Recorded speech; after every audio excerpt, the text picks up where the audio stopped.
ও হাঁটতে পারে না বাবা, এখনো অনেক ছোট। ঢাকায় চলচ্চিত্রের লাস্যময়ী অভিনেত্রী পরীমণি ভালোবেসে বিয়ে করেন অভিনেতা শরীফুল রাজকে।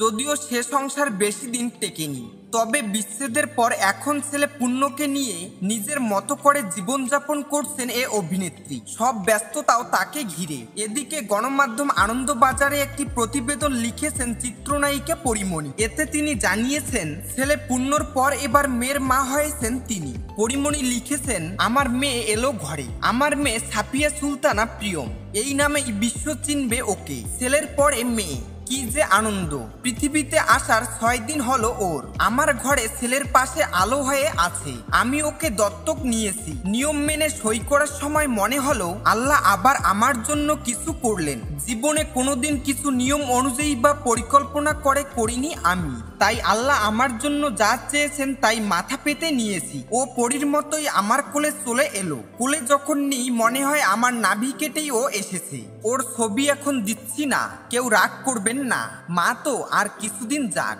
তিনি আরো লিখেছেন, ছেলে আসার পর থেকে বাড়ি ও বাইরের সব দায়িত্ব সামলাচ্ছি। কি করে যে পারি, ছবির কাজ একটানা করতে পারছি না, কিন্তু আমাকে তো এবার আরো কাজ করতে হবে ছেলে আর মেয়ের জন্য।